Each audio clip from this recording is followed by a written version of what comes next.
का गम, कैसी खुशी, खड़ी रुके ना एक घड़ी,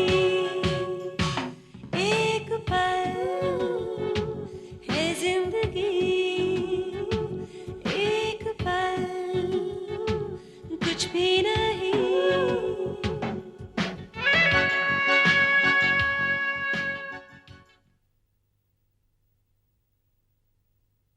तुम्हारी चिंता है, तुम्हारी परवाह है, इसीलिए तो जानने की कोशिश कर रहा हूँ कि तुम मुझसे कोई अपनी परेशानी छुपा तो नहीं रही। मुझे जो परेशानी थी वो मैंने तुमसे कह दी।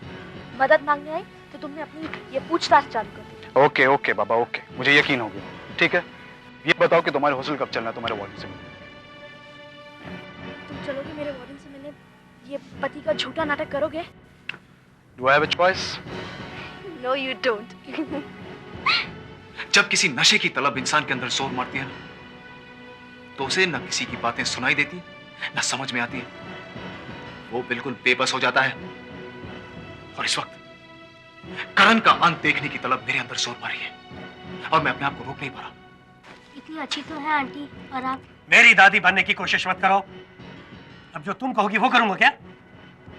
शादी तो दूर की बात, मुझे उसकी शक्ल से भी नफरत है, समझी? एक रास्ता है।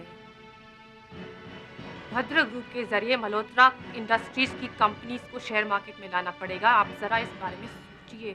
उससे क्या होगा? चड्ढा साहब, आपके साथ प्रॉब्लम यही है। मेरी हार की घोषणा हो गई, लेकिन मैं अब भी सोच रही हूँ कि जीता कैसे जाए। और आप हैं कि हर जंग शुरू करने से पहले ही हार के बैठ जाते हैं। उसकी नफरत देखकर मेरी तो हिम्मत नहीं होती थी कि मैं उसके पास जाऊं, लेकिन तुम्हारा यकीन देखकर मुझ में हिम्मत आ गई है। मैं उससे जरूर मिलने जाऊंगी बेटी। Come on, don't tell me Yuvraj ji, आपको ये नहीं मालूम कि आपका बच्चा नीतू की कोख में पल रहा है? और वो इस समय इसी सिलसिले में गायनोकोलॉजिस्ट के पास गई है। डर गया, यानी जानता है लेकिन ससुरा बताएगा नहीं। मुझे घबराहट इस बात से है कि अब वो बनवारी को जाके हमारे बारे में बता देगा। इसको यहाँ से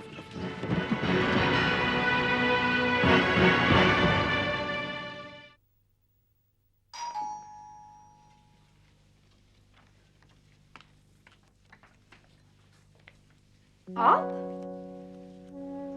आइए आइए, आखिर अपनी मन की मुराद पूरी कर ली आपने। कंग्रेचुलेशंस। कैसी मुराद? ये तुम क्या कह रही हो गायत्री? मुझे समझ में नहीं आया।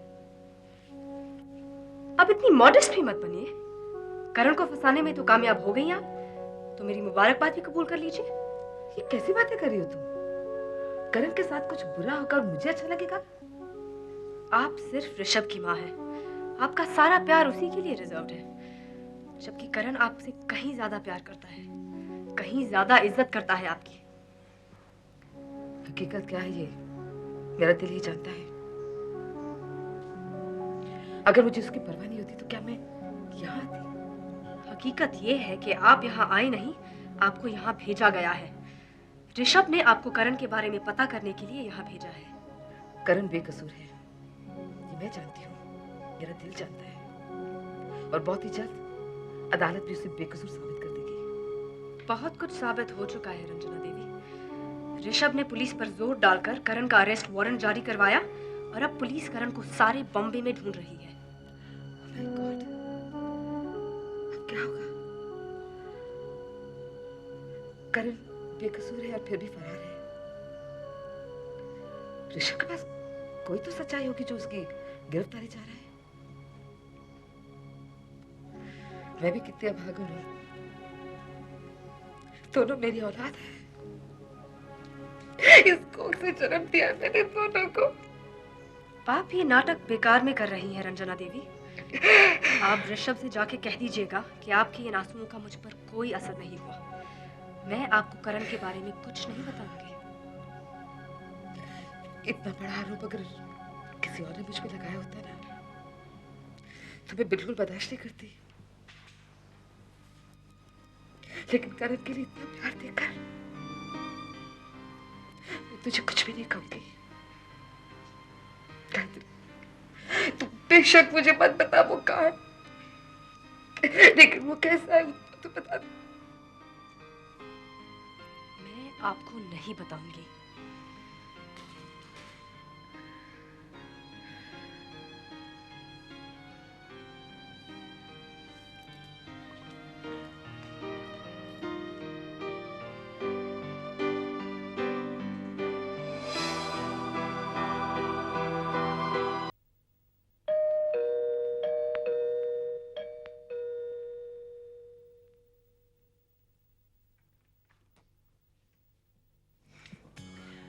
हाय राजू, कैसे हो? हाय सोहम, ठीक हूँ। तुम कैसी हो? दुनिया के लिए इतनी बुरी नहीं हो जितनी तुम्हारे लिए। अच्छा, लेकिन जितनी अच्छी तुम मुझे लगती हो उतनी शायद दुनिया में किसी को नहीं लगती होगी। जब मैं वापस जा रही होंगी तब पूछूंगी स्टेटमेंट बदल चुकी होगी। हाँ, मेरी स्टेटमेंट्स इतनी आसानी से नहीं बदलती। आई कैन प्रॉमिस यू बदल चुकी हो। कैसे? एक रिक्वेस्ट करके। कैसी रिक्वेस्ट? देखो राजू, तुम अपनी मम्मी के पास रहने क्यों नहीं चले जाते? घूम फिर के बात वहीं आ गई। सो तुम्हारे पास और कोई टॉपिक नहीं है बात करने के लिए? तुम वही रट क्यों लगाए रखती हो यार? जब तक तुम समझोगे नहीं मैं यही रट लगाई रखूंगी। So there has to be a limit, please. मैं भी तो वही समझाने की कोशिश कर रही हूँ। हद होती है अपने आप को दुख देने की। So मैं अपने आप को दुख नहीं दे रहा हूँ, तुम मुझे दुख दे रही हो। नहीं, मैं तुम्हें खुशियों की तरफ धकेल रही हूँ। तुम एक्सेप्ट क्यों नहीं करते हो? So ये सब करने की तुम्हें बिल्कुल जरूरत नहीं। तो क्या करूं मैं? तुम प्लीज और किसी टॉपिक पे बात करो। इस वक्त मेरे पास और कोई बात नहीं है करने के लिए। तो फिर बेहतर ये होगा कि तुम चुप रहो।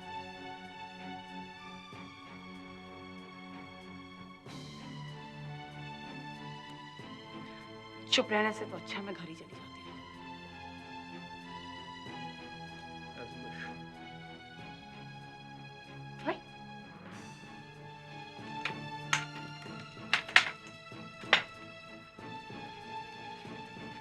Thanks, bye. मैंने कहा था ना, जब मैं यहाँ से जा रही हूँगी तुम्हारी स्टेटमेंट बदल चुकी होगी। सक्सेसफुल।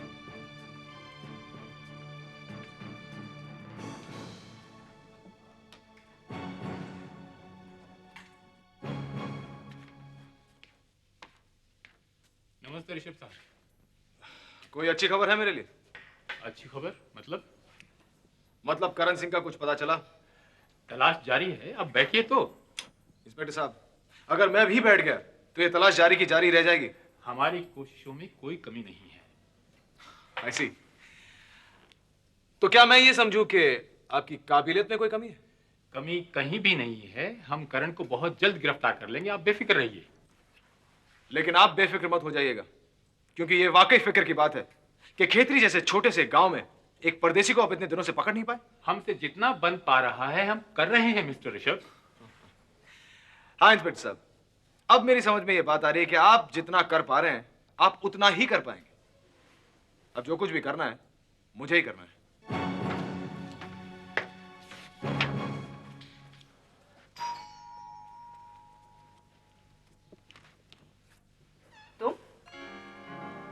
तुम्हें वक्त कैसे मिला यहाँ आने का?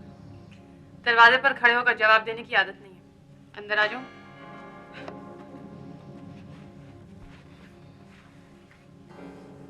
तो क्या हाल चाल है आपके? बाकी सब कुछ तो ठीक है, लेकिन तुम्हारा अचानक यहाँ चले आना, फिर लंबे अरसे तक ना आना, समझ में नहीं आता।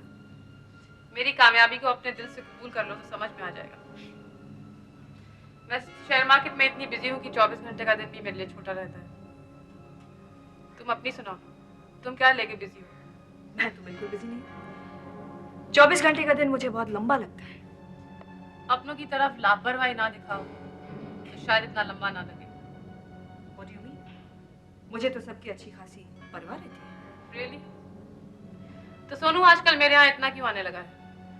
क्या? सोनू तुम्हारे घर आया था? Nearly every day. बहुत परेशान है वो स्वेतलाना और बहुत अकेला। तुम्हें बहुत मिस करता है।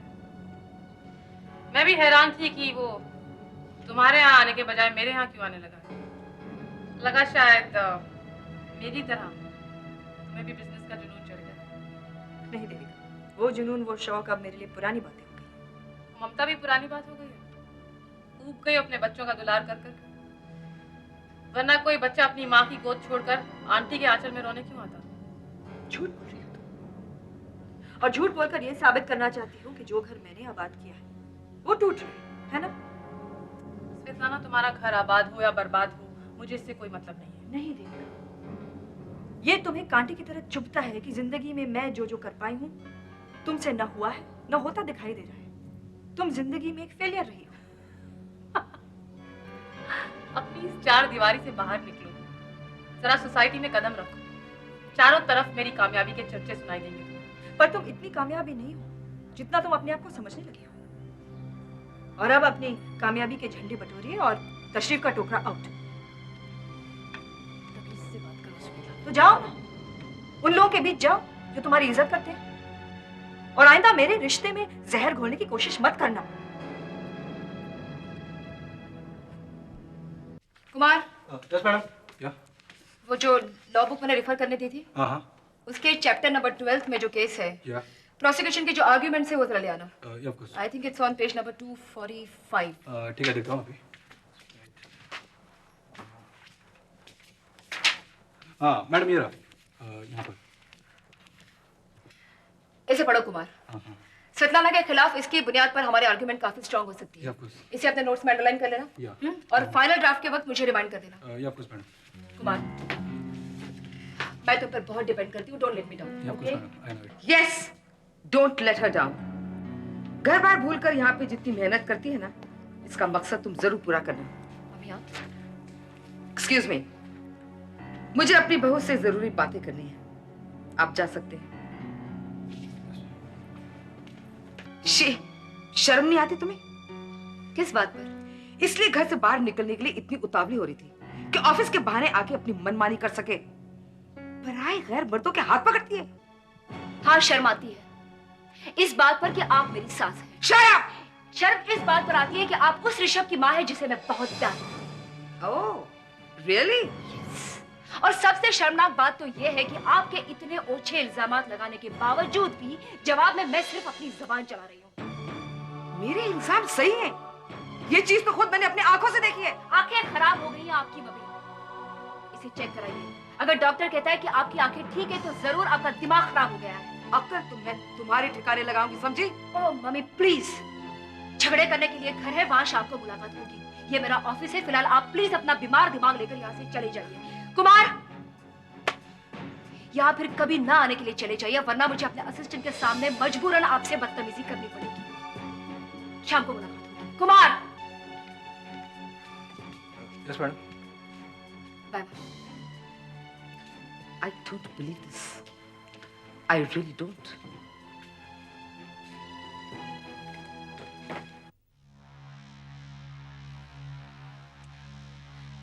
इस तरह परेशान होने से भी कोई हल नहीं निकलने वाला है। लेकिन परेशान ना हो ये भी तो मुमकिन नहीं। नहीं, जैसा चल रहा है वैसा नहीं चल सकता। लेकिन हम जैसा चाहते हैं वैसा भी तो नहीं हो रहा है। अब तुम ही खुद सोचो, तुम्हारी पिछली कुछ चालें कितनी ब्रिलियंट रही हैं। मैंने उनकी तारीफ भी की है, लेकिन रिजल्ट्स नथिंग। तीर कभी निशाने पर लगता ही नहीं है। तुम ही सोचो कुकू, क्या मैं गलत कह रही हूँ? नहीं, तुम बिल्कुल सही कह रही हो। हमारी कोशिश, हमारे आइडियाज के बदौलत कोई और कामयाब होता जा रहा है।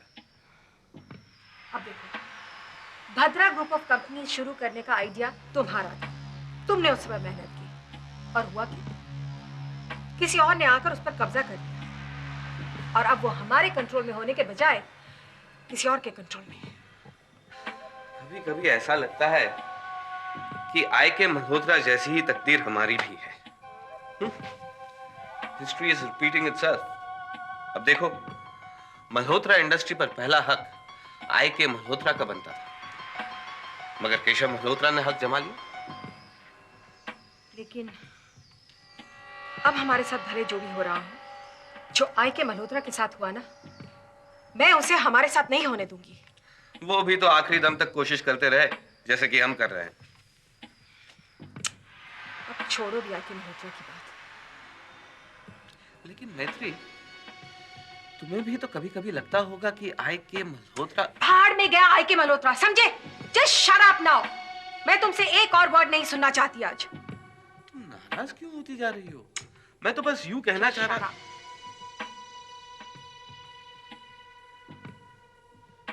और ये देविका पता नहीं क्यों मुझे शेयर के फॉर्म्स भेजती चली जा रही है। देविका, उसे मैं कैसे भूल सकता था? क्यों? अब क्या शेयर मार्केट में घुसने का इरादा है तुम्हारा? नहीं, सोच रहा था कि देविका का कॉन्फिडेंस जीतकर क्यों ना ग्रुप को शेयर मार्केट में दाखिल कर लें। आखिर देविका भी तो भद्रा ग्रुप की पार्टनर है। लेकिन देविका का कॉन्फिडेंस जीतना, कहीं हमारी ये चाल भी उल्टी ना पड़ जाए। बहुत सोच समझ के कदम उठाने होंगे। Just leave it to me. Sonu, Sonu, Sonu तुम घर पर हो? Sonu come here at once. Mummy, आप मुझसे मिलने आई थी? जरूर कोई गुड न्यूज़ होगा। तुम देविका के घर पर गए थे? मैंने कुछ पूछा, क्या तुम देविका के पास गए थे या नहीं? बुत बनकर मत खड़े रहो, मेरे सवाल का जवाब दो। क्या तुम देविका के पास गए थे या नहीं? हाँ मम्मी। क्यों? क्या मैं तुम्हें प्यार नहीं करती हूँ? क्या मैं मर गई थी? तुम्हें उसके पास जाने की क्या जरूरत थी? वो आपकी फ्रेंड है ना मम्मी, इसलिए। मैं अभी जिंदा हूं ना, औरों के पास जाकर अपना दुखड़ा ढोने की क्या जरूरत पड़ गई थी?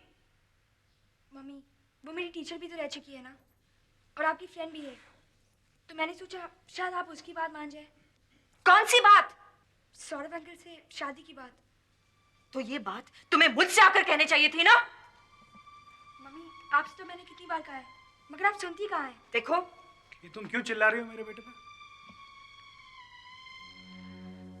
मुझे जो कुछ कहना था मैंने सोनू से कह दिया है। मुझे तो ऐसा लग रहा था कि कोई अपनी भड़ास एक छोटे से बच्चे पर निकाल रहा है, क्योंकि वो उसे जवाब नहीं दे सकता। और तुम्हें ये भड़ास निकालने के लिए मेरा ही बेटा मिला था। सोनू मेरा भी बेटा है।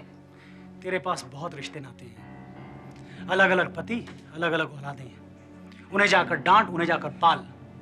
मेरे पास सिर्फ एक सोनू है, और अगर इसे कुछ कहा तो मुझसे बुरा कोई नहीं होगा। सोनू अगर कोई गलती करेगा तो मैं उसे जरूर टोकूंगी, समझे? और जब तू गलती करती है, पाप करती है, तुझे कोई टोकता है? तेरी जिंदगी की फिलॉसफी बहुत अच्छी है स्वेतलाना। तू अपनी जिंदगी अपनी मर्जी से जिए, और लोग अपनी जिंदगी तेरी मर्जी से जिए, है ना? देखो, जब तुम्हें मालूम नहीं कि बात क्या है तो तुम बीच में क्यों बोल रहे हो? मैं तुम्हारी बातें जानना भी नहीं चाहता, मुझे गिन आती है। और सुन, अगर कभी दिल करे ना भड़ास निकालने की, तो अपनी उस चहेती डॉक्टर सौरभ की मां के पास चली जाया कर। और अगर यहां आना है तो आना मत, सिर्फ एक फोन कर देना। अगर आकर मेरे घर में मेरे बेटे को कुछ कहा ना, तो मुझसे बुरा कोई नहीं होगा।